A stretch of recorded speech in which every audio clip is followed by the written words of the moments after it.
And I will say a couple of words about myself. I've been in Silicon Valley for the last 30 plus years, involved with the many startups and some of them in fintech. My first fintech stint was with the company called One Network, and then we created first branded MasterCard gift card. That was the year 1999, and then after that, I've done a lot of startups, and one of the latest one is actually a ring-based payment system, and I ran a little boutique called Silicon Hill Ventures, and just been moving around Valley quite a bit. So that's all I have to say about myself. But let me introduce the guests, and then I will start the way that that we have a list here. So let me introduce to Andre Herrera. He's the first one on the list. So please tell us a little bit about yourself and what do you do? Great, thank you, Arthur. Well, my name is Andre Herrera, and I'm the Chief Compliance Officer of Hypur.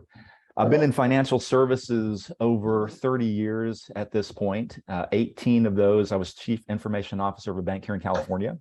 I also managed and ran all of our payment solutions, and so I was an early adopter into stored value cards. I've issued debit cards, credit cards, ACH aggregation. I banked a lot of MSBs, or money services businesses, a lot of those challenging verticals. I was actually banking digital currencies, before they were called digital currencies. And I love creating new products. I consider myself an entrepreneurial compliance, officer and professional, and compliance and payments is my wheelhouse. Okay, great. Let me switch over. Ron, you there, right? With Ron Divari, Executive Chairman of NewOak. Good morning, everyone. Thank you, Marty, for having us over. My background really has three phases. Very briefly, I started in academics and engineering as a innovator and designer of aerospace vehicles. Moved into financial engineering. My first career ended up with ultimately BlackRock. BlackRock acquired a firm. It was supposed to be a BlackRock killer, but it was eaten up by BlackRock, and I joined the team. And there, primarily, my focus was building alternative structured finance strategies, which obviously we all know led to opportunities that presented itself in 2008, where the rewiring of the entire system was required.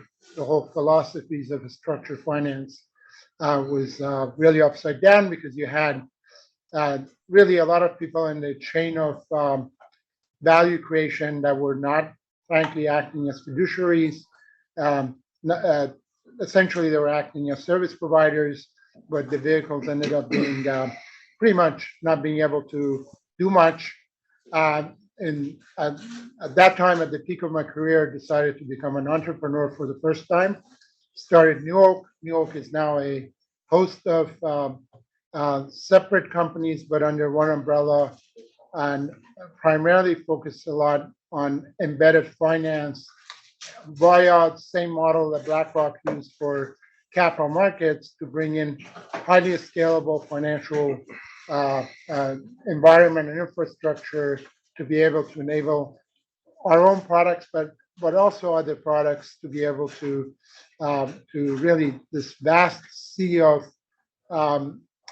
opportunities in terms of financial innovation that consumer, SMEs, ESGs in a B2B2C world still are suffering from not getting the right capital around the world. So we're hoping to be able to contribute to facilitate and make that a lot more institutionally acceptable. Well, thank you. And then Steve, the founder of Donate Stock, and you're there, right? Yep, next to Ron. Hi, everybody. I'm Steve Latham, founder and CEO of Donate Stock. We're at the intersection of fintech and philanthropy. Our mission is to transform charitable giving by making charitable stock gifting easy, accessible for investors, all family offices, all nonprofits. We do that by removing friction, providing the training that makes the process easy to capitalize on the unique benefits of donating instead of cash. If you're not aware, one in this office, in this group, it's really unparalleled in terms of the benefits to donors to avoid the capital gains tax for donating, deduct the full fair market value. That's transfer wealth from the nonprofits from the IRS to the nonprofits. So giving them a pre-tax gift, they keep the money you would have paid the IRS. It's a win-win for everybody except the government. But it's a fantastic tool. It's just been highly underutilized for decades. And I started my career in finance. I was originally a banking analyst. I went to business school, did a couple years in private equity before joining a software startup 23 years ago. So I spent basically the last 20 plus years in software, marketing, analytics, MarTech, and now the last 2 years really focused on what's a much more rewarding, impactful journey, helping thousands of nonprofits impact millions of lives, while at the same time, really making it easy for investors to make much smarter charitable giving decisions. So we're 2 years old. We are the market leader. If you go to donatestock.com, you can choose from more than almost 1.5 million charities. You can schools, universities, you can donate stock to in a matter of minutes. So we've taken what was a really painful process, made it really easy, provide, again, with dashboard reporting, notifications, so everybody knows where you're in the process. And it's just a much better tool, and it solves a lot of problems we can get into later. But really excited to be here. Family offices are kind of unique for us. Not only are you customers, but we're actually backed by family offices as well in our first round of funding, and we'll actually be raising another round in Q3. And so I'm pitching you as join our platform and use us. But if you're interested in our story and like us unlocking a $4 billion market opportunity that we can own, then I'd love to chat with you as well about our investment plans. All right. Well, thank you, Steve. Next one is Julia Valentine, CEO of the AlphaMille. Hi, everyone. I'm Julia Valentine. I've been in fintech for over 20 years. JP Morgan, D. Shaw, Moose Partners, and a pension fund of Wisconsin was CTO, COO, and now working with all sorts of financial services firms, delivering technology solutions, but also doing the design and setup of family offices and the improvement of their infrastructure. Great to be here. All right. Well, thank you very much. And next one up is Samrah Kazmi, co-founder and CEO of the Maiden Century. Hi, everyone. It's great to be here. I'm sorry I can't be there in person, although I am based out of New York. So I am the co-founder and COO of an alternative data startup called Maiden Century. We are basically defining the standards on the use of alternative data, which we will discuss later on in this session. But at this point, we're 1 year old. We were founded back July of last year. We reached 5 million ARR within 6 months, and we've gone from 3 employees to 25 employees with virtually every US hedge fund as our customer and a number of global hedge funds. At this point, I also would like to just give you a little bit of my background. I spent about almost 30 years in traditional financial service, or 25 years in traditional financial services versus an equity derivatives trader, then in structured finance at some of the larger bulge bracket firms like banks like Wachovia, BNP Paribas. Around the credit crisis and Great Recession of 2008, I moved into risk management. I actually worked with a lot of regulators on the Dodd-Frank, Volcker, and various other, including Basel, as I was working for the largest bank in Europe, BNP Paribas.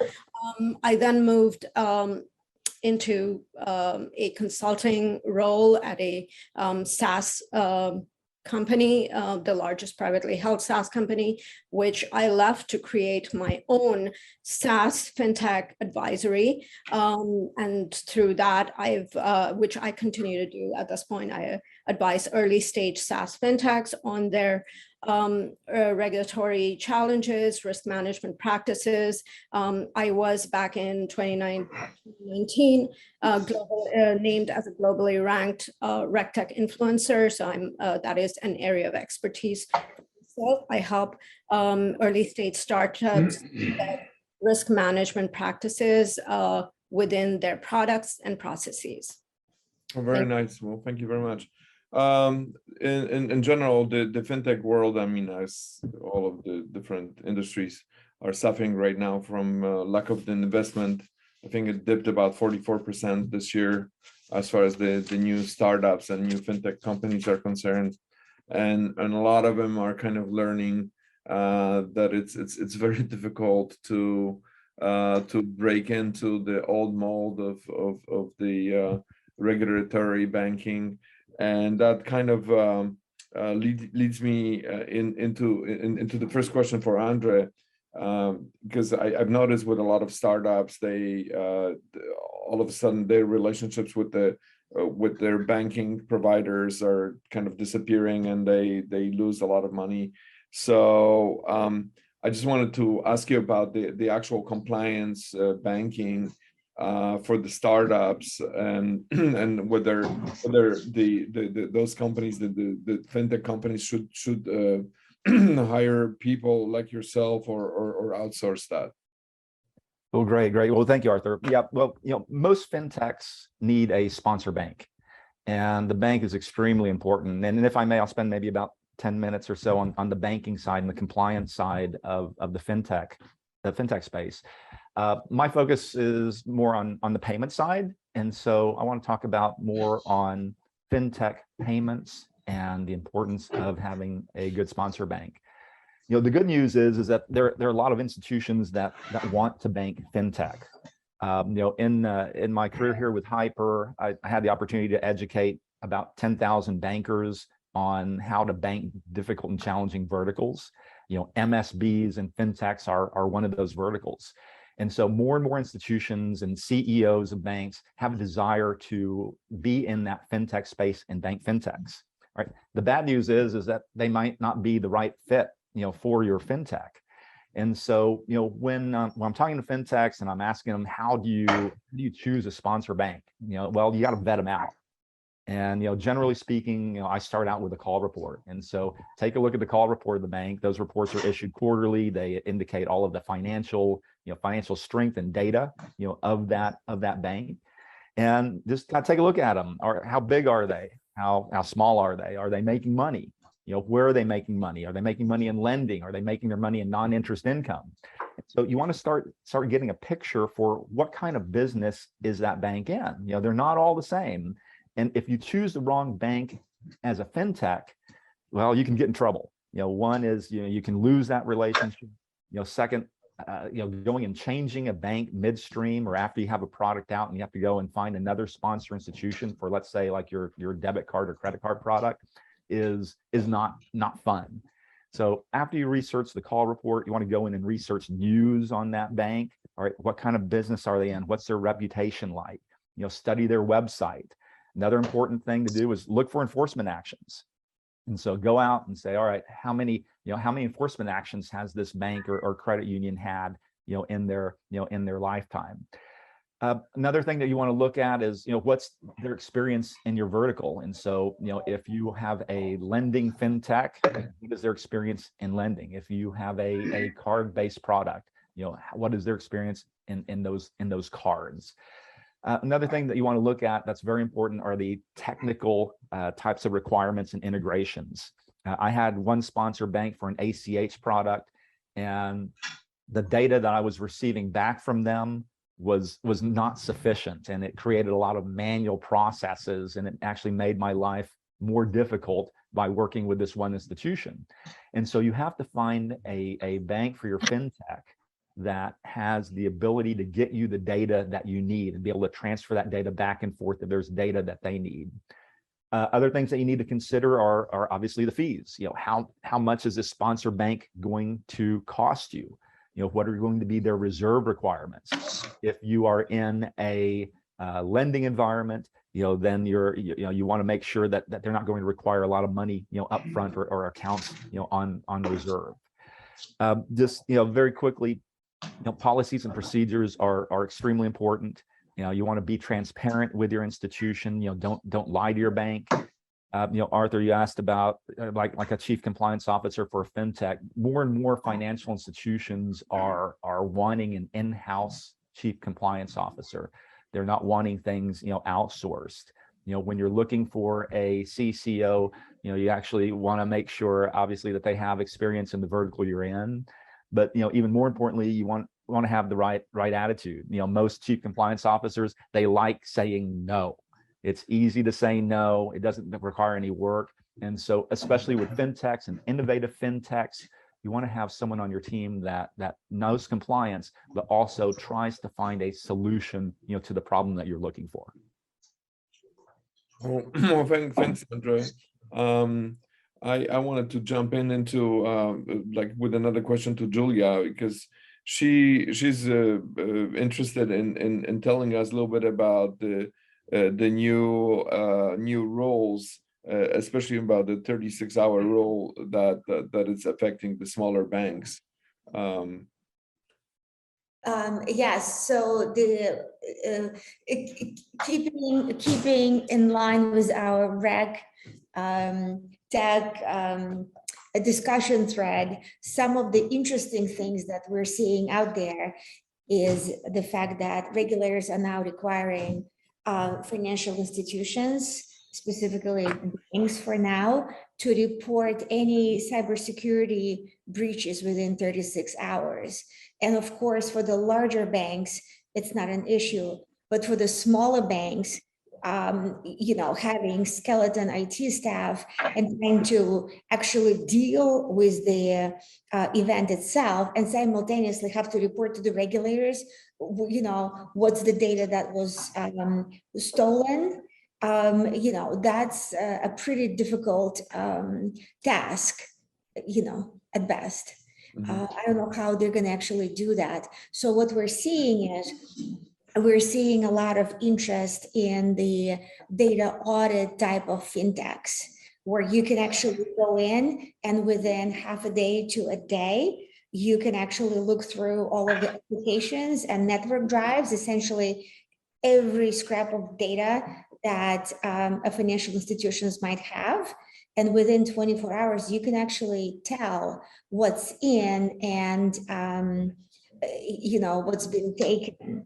And you can actually record all sorts of regulations in that data audit type of software. You can say, show me which data should be purged, et cetera, et cetera. So that's something interesting that we see more demand for in the fintech market. And it's a true public-private partnership, because a lot of the government entities are buying these types of solutions. And so then the private industry benefits, right, through the Hey, Julie, it's Marty. I got a quick question for you. Yeah. Or two quick questions. Right. So how do you define a data breach? Is it like somebody goes in and steals data, or somebody just logs in who shouldn't be logged in? That's my first question. That's question number one, right? And question number two, you're reporting a data breach to somebody. Is there like a penalty? I mean, what happens if? No, there's no it's a totally brand new rule that just came out this year. It's actually the who's who in terms of regulators is the SEC and the Fed, and it's basically every regulatory entity that regulates banks, and they're starting out with banks. I happen to be on a board of a bank, and so the FBI came in and kind of discussed it and said, like, here's what's going on, people. It's going to be more serious, and you have to report essentially anything about the breach that happened. So you can say somebody broke in and didn't take anything. Well, that's an easy thing. But do you really know where your data is? This is like it's 10 p.m. Do you know where your children are? It's like, what data do I have? Even you might know who I was taking. And a lot of companies are like, oh, gee, okay, so we are supposed to know. And then, of course, there's the old kind of shredder that went out the window with the physical documents. We always used to shred them, but now nobody shreds anymore because everything is sitting there on the cloud and it's so cheap. And there's like a ton of stuff there that people don't even know about. So it's yeah, I can send out some of the links. Any statistics on breaches? Any statistics on breaches, Julia? Like how many breaches there are now? So it applies to any cybersecurity attack. It's malware. It's you know, data being stolen. It's somebody in your network. It's absolutely anything. So I understand, right? You're trying to define it, right? So that's the question. Yeah. But my third question is, what's the scale of breaches today? You know, any thoughts? oh my God, I do have that data, just not at my fingertips, but Okay. FBI reports it, and it's like, it's unreal. And it's getting worse and worse. And basically, there's states, it's very clear, the FBI is very clear that there's state-sponsored attacks on the United States financial institutions.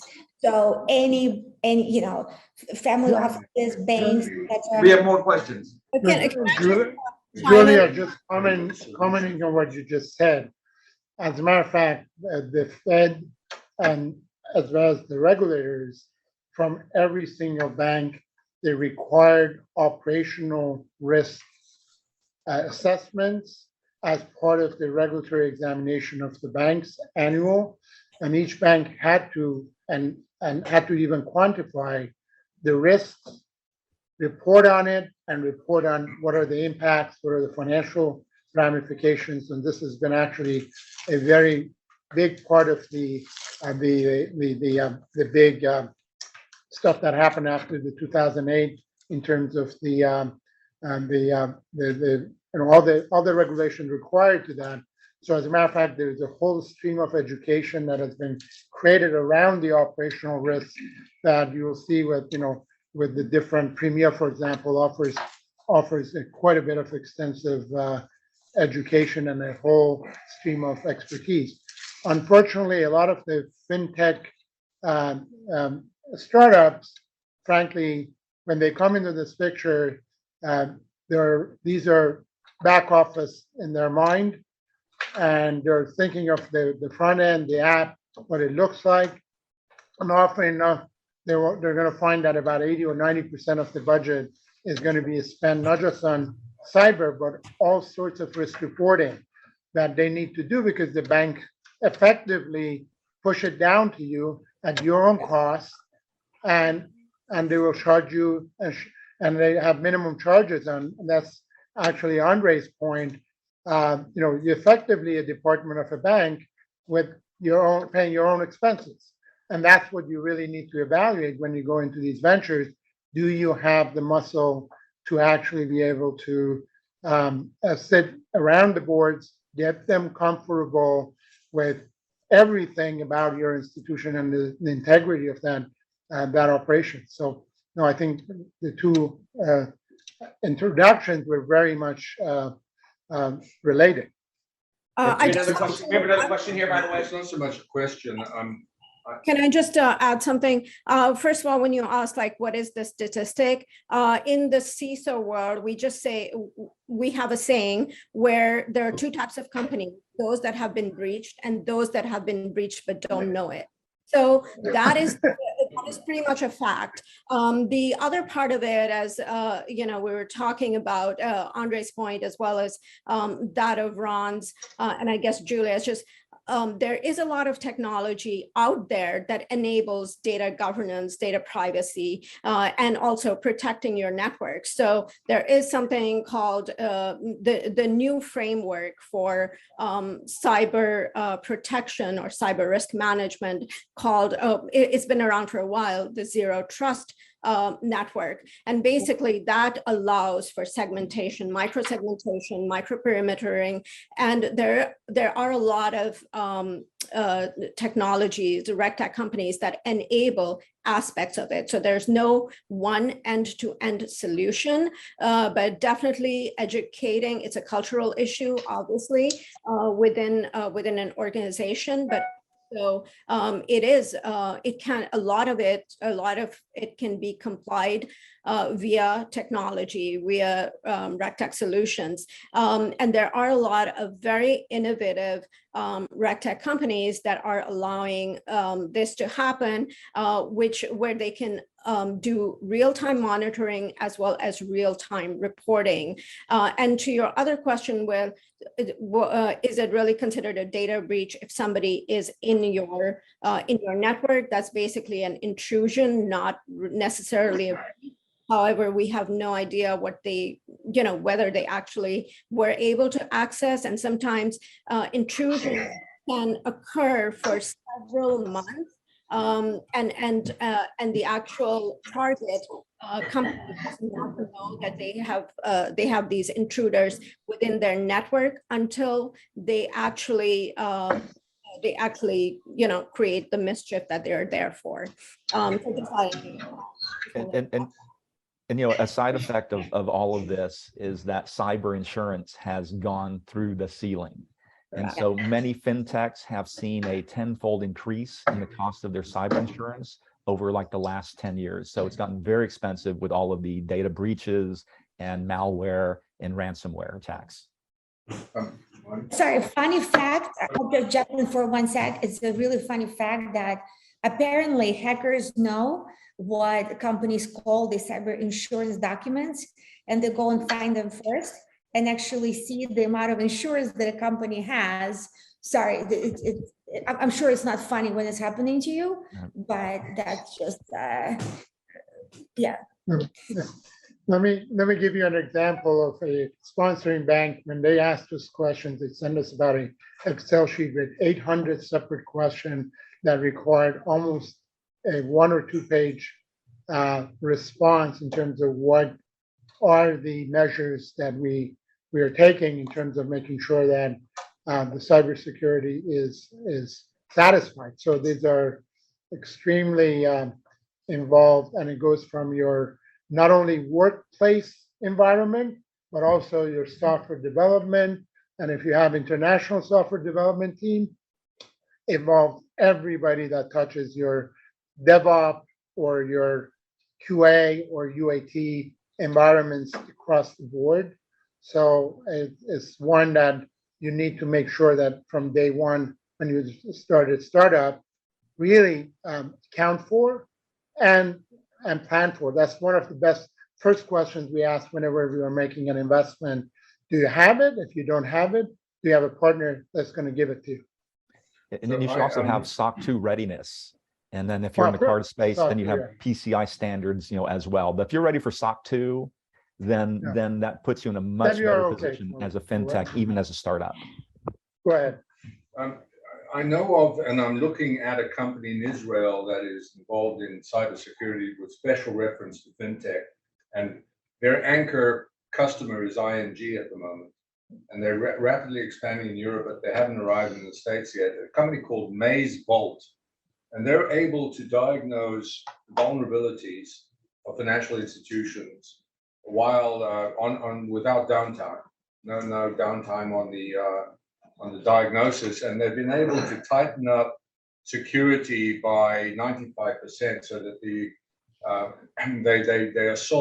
do test assaults, and then subsequently the reportage is that the clients are having an enormous difference in cyber vulnerability. So I'm looking at it as an investment because one of my friends, who's actually from the Bay Area, is one of the, he's just put $10 million into this company. So it's called Maze Bolt, and it might be worth looking at as a resource.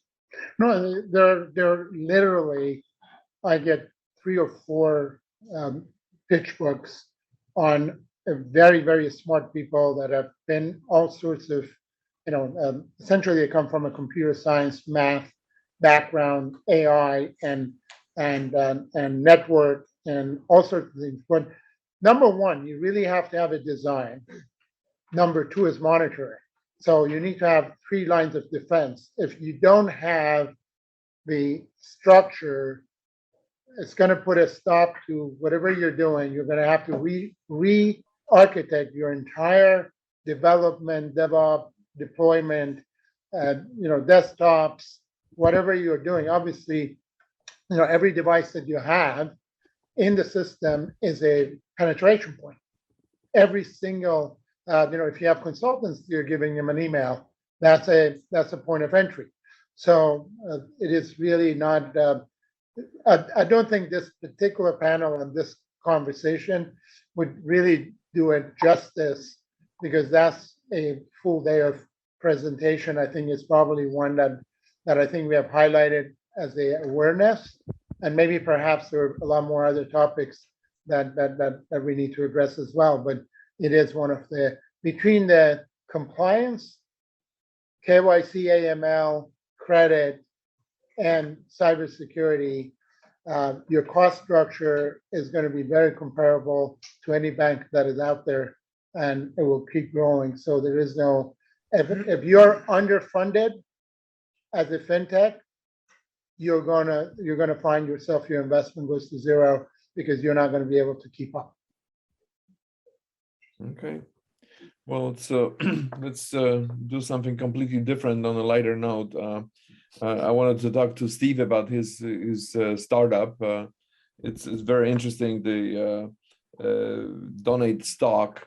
Can you tell us more about it? A little bit on what the about when you started it, and then how much money you've raised, and then what is the actual business model for you? Sure.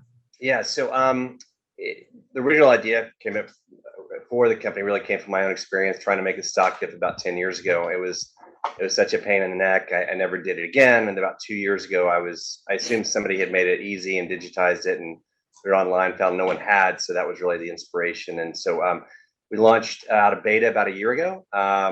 Today, we've processed about 8 million in stock gifts, and everywhere from $100 to 7 figures, everything in between. So it's been a really interesting kind of first year of just testing, learning, optimizing, finding new ways to really help solve problems. What originally was really targeting donors and their problems and the challenges of making stock gifts, because that was all I knew.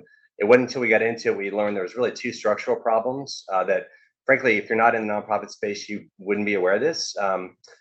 First of all, like if you make a stock gift through your brokerage, you assume that your identity travels with the stock, and it doesn't. What happens is the organization will just see, 100 shares of Apple show up in their account, along with a lot of other people's shares of Apple that day, and they end up not knowing whose stock is whose. So have no way of acknowledging the gift, reconciling the gift, accounting for it.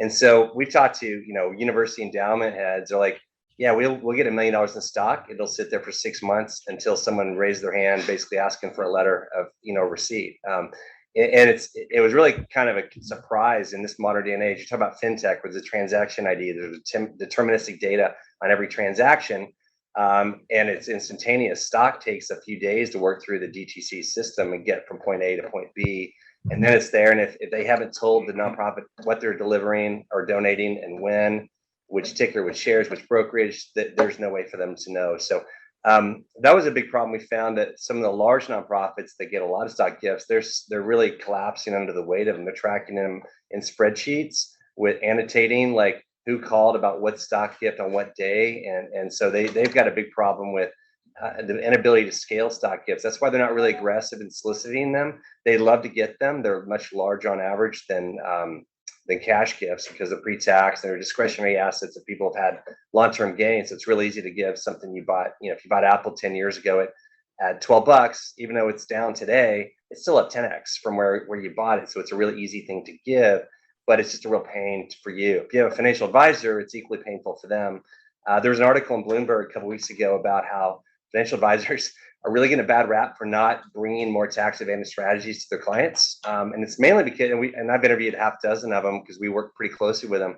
they're like, it's a pain, it's a lot of work, I don't get paid to do it, and it's assets leaving the account. It's just not going to be at the high, the top of my list of things to do. So we've discovered, realized if we can make it easier for them, easier for the nonprofits to process and scale them, then it opens up a whole new set of opportunities. And then there's the inclusion issue. There's a big DEI component here because 99% of charities don't have brokerage accounts for the very issues you guys are talking about, the KYC and the AML compliance issues. A brokerage has a real cost of onboarding a nonprofit, especially a small one that doesn't have, they're not building assets. They're just receiving stock, selling it, moving it to their operating account. So when we started, a lot of charities were like, hey, this is great, but we can't get a brokerage account from E-Trade or Fidelity or any of them really, which was shocking to us. And we found out why. So we created our own charitable foundation. So we process for 90% of gifts that come through. We actually send the stock to our account, our nonprofit's account. We sell the stock and then send the data the funds with the data to the nonprofit. So they have full transparency in whose gift it was, but we handle the acknowledgement, the reconciliation, the letters, et cetera, for them. So that's a big kind of really opening up stock gifting to the million+ charities that have been excluded to date, while making it scalable for the larger organizations. We raised last year. We raised a $2 million seed round last year and this year in the form of a SAFE. Again, mostly family offices and angels.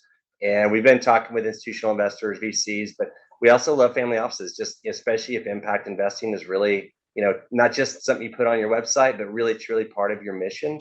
Then that's something that's really exciting to us, because we're looking for people who are, we're part missionaries, part mercenaries. We want to build a really successful $1 billion company, but it is, very mission driven in that regard. So did I cover your questions, Arthur? Was there anything else? Pretty much, but the only other thing that I wanted to ask you is about the business model. So you take like a certain percentage. We get transaction fees. Yeah.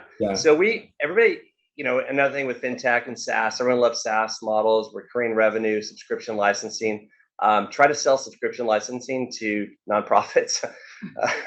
Pay me an X fee for the privilege of processing stock gifts. It's a really tough sale. We learned that pretty early on. So our model is very transaction based. It's consumption model. So we basically charge a 3% fee for processing stock gifts on behalf of the nonprofits. It's about half what they pay all in for credit cards. So it's relatively very inexpensive to them. We cap the fee because sometimes they worry if they get a really big gift, is it going to cost them too much? And so we put a cap on it. So basically, if it's over 75,000, we don't make any more on that. So we try to make it very remove any objections to signing up. It's free for nonprofits to be on our platform to promote stock gifting. We provide all the assets they need. We get paid when they do.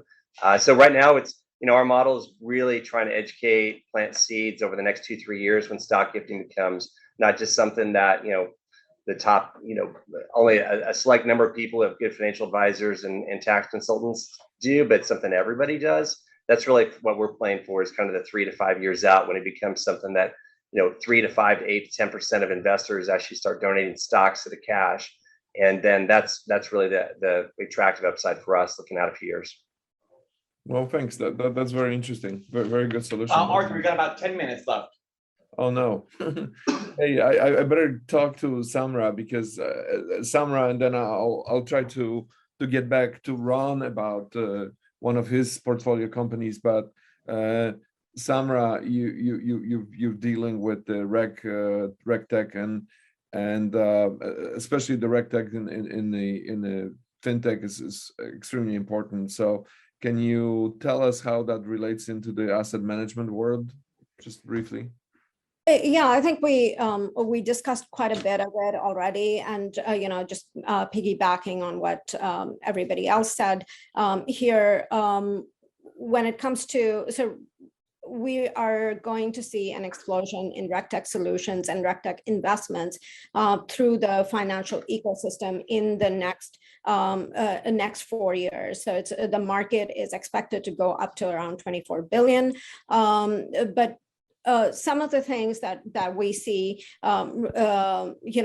traditionally, as mentioned, KYC, fraud, AML, cyber, etc. Those are really traditional things that most banks are implementing. However, from an asset management point of view, there's also this applies also to banks, but data governance, transaction monitoring. So when it comes to personal trading and implementing personal trading policies and meeting various SEC requirements on material non-public information, there are solutions that actually enable compliance for that, as well as for like MiFID II reporting, any kind of disclosures, etc. There are a number of solutions that actually reduce the onerous burden on your compliance staff. So RegTech is not here to replace the compliance function or replace the personnel and the expertise, but it's really there to augment and automate through emerging technologies like cloud solutions, AI, specifically, we'd call it is a sort of offshoot of AI, robotic process automation, where you can basically read tons and tons of legal documents in some cases and policies through machine learning capabilities, as well as just creating scale and efficiencies and reducing costs. So I think for asset managers, just utilizing and usually because banks are much more highly regulated than asset management firms, there tends to be a bit of skeletal stuff. There tends to be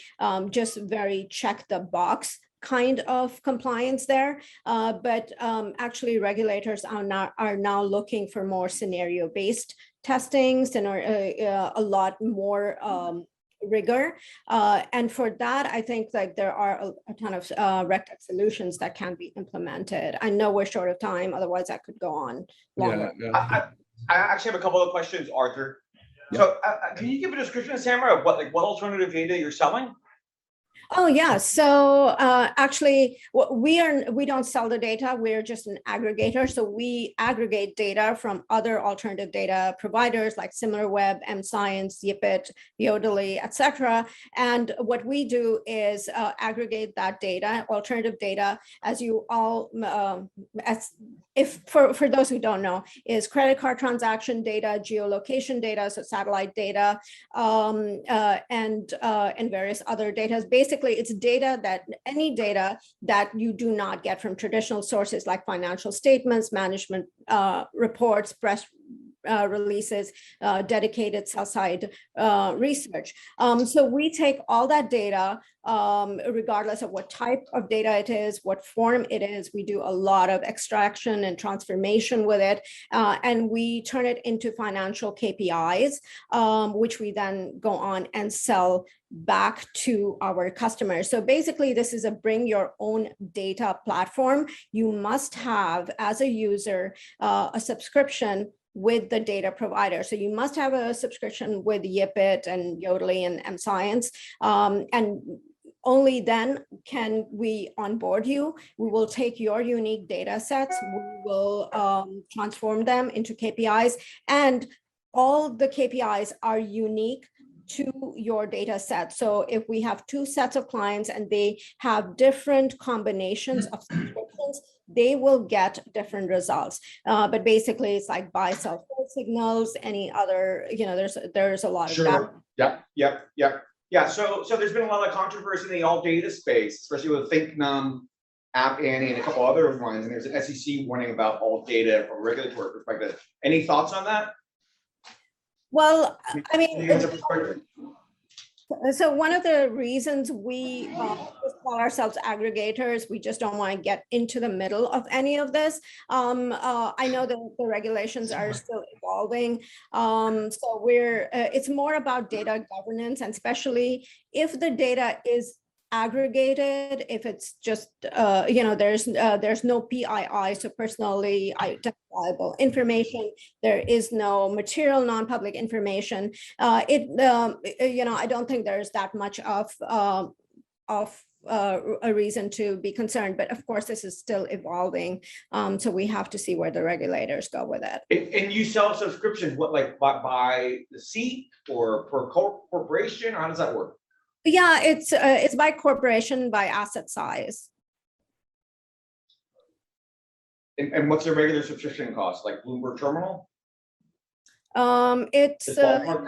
it is a premium product, so it can be, depending on what it is, it ranges anywhere from, like, for a small organization, $25,000 onwards, to several hundreds of thousands. Yep, great.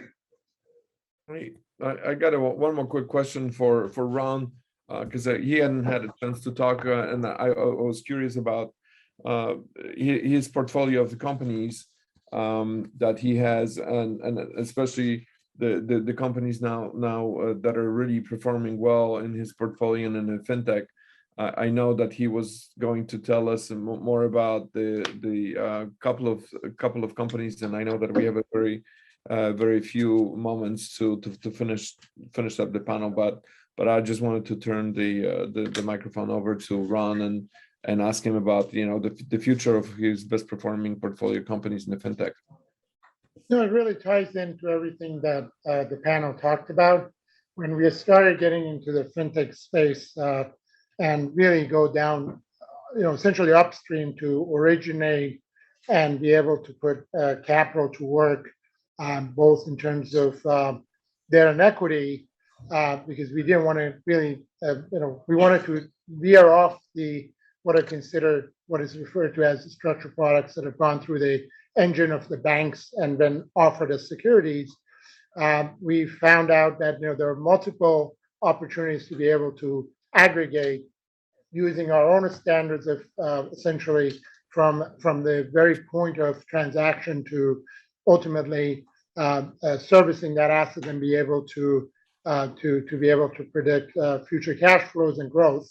So with that, we started with FuturePay, which was a e-commerce non-traditional rail, meaning no Visa, no MasterCard, essentially a cardless revolving, which to this day, I'm not sure anybody else is doing that. It's not buy now, pay later. It's truly, we have our own Fiserv, FIS, and we've gone through now 2 banks, just to highlight, Andre's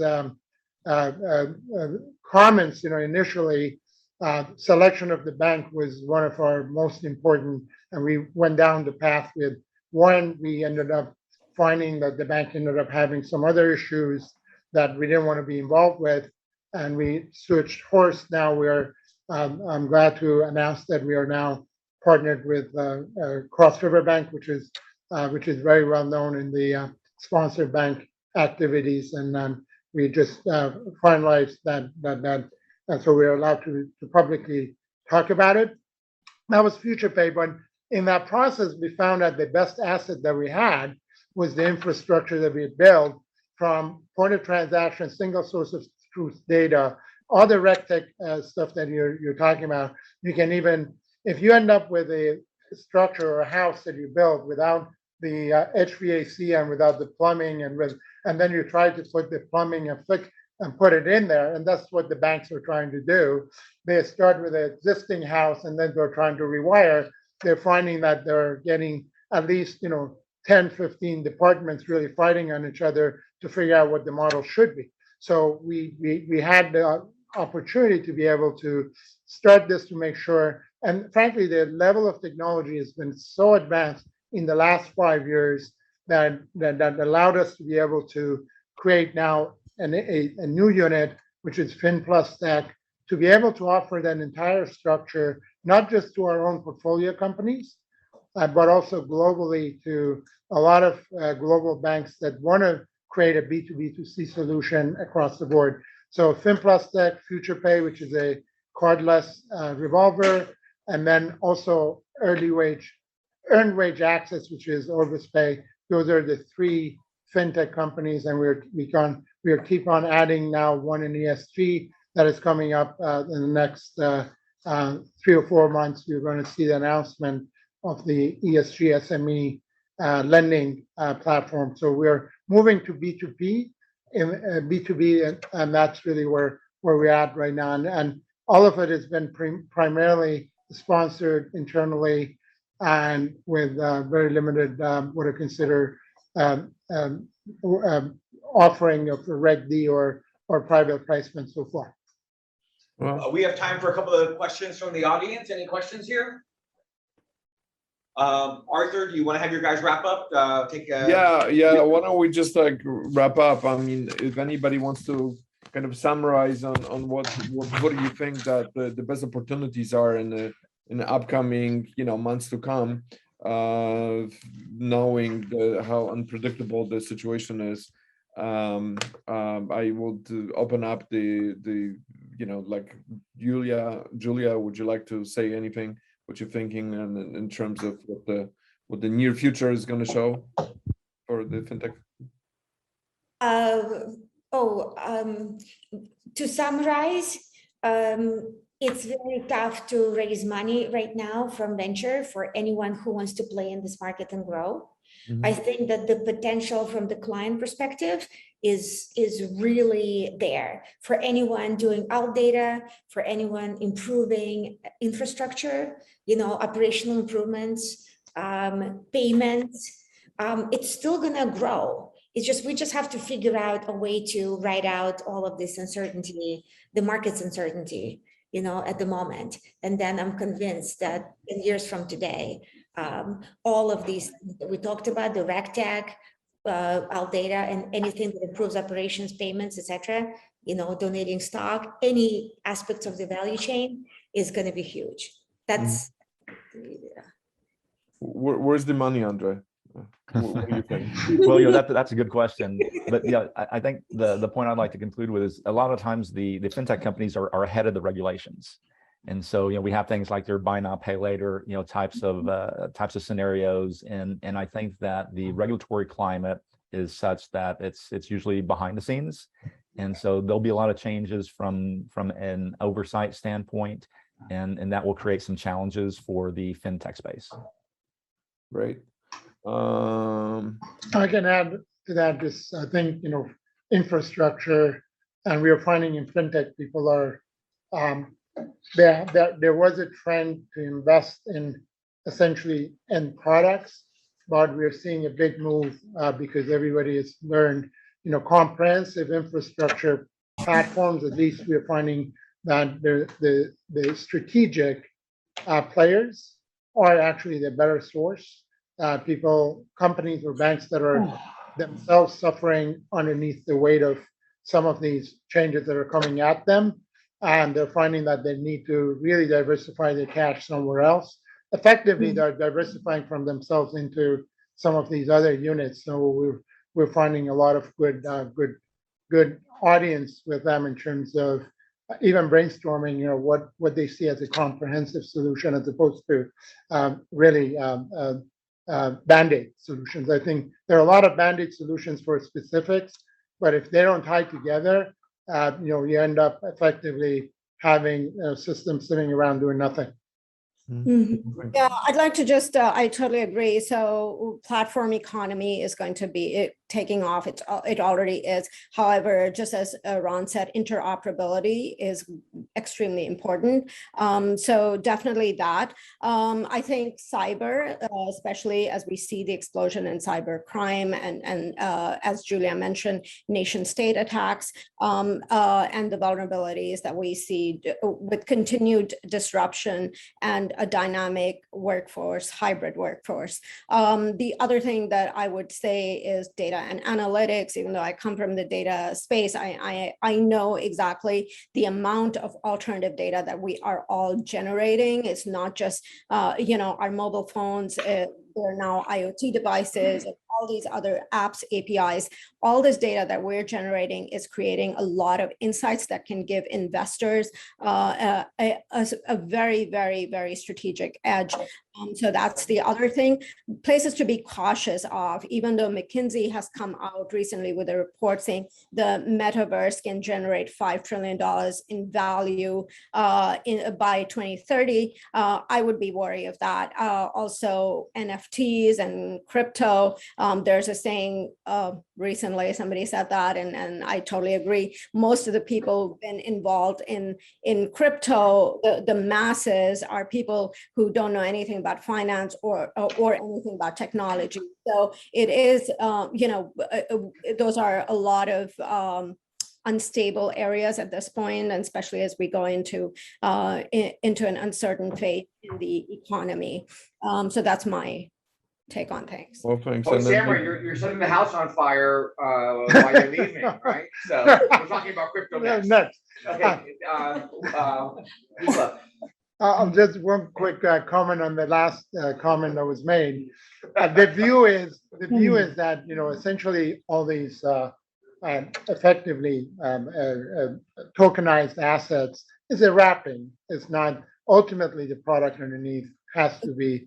Once you open the box has to, what's in the box is as important as, and will continue to be as important. And I think we're finding that, the kind of things that we talked about today, you cannot bypass them. At the end of the day, you do need to make sure that, whatever you're cooking, it is going to be edible at the end of the day by the regulators. Yep. Any other comments? Yeah, I was wondering if we can give like 30 seconds back to Steve, if he has anything to say to kind of close the panel.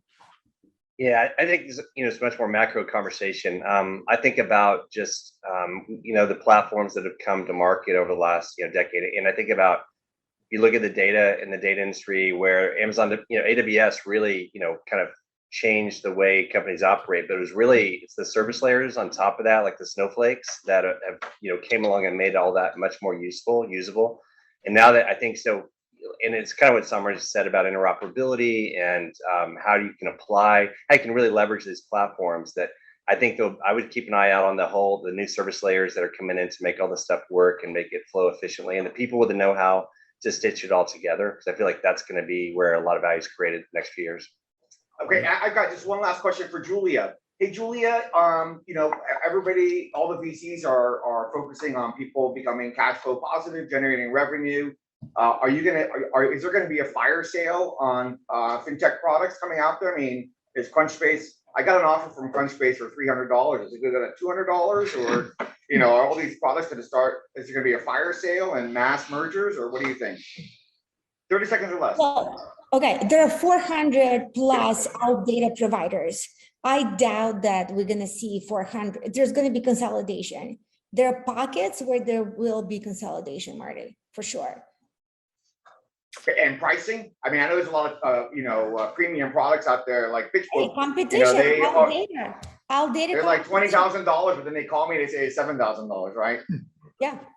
We'll see. In all data, I do see that is possible, just because there are 400 companies competing, not all providing the same data, but still there's a ton of competition, brings the price down. Economics 101 works.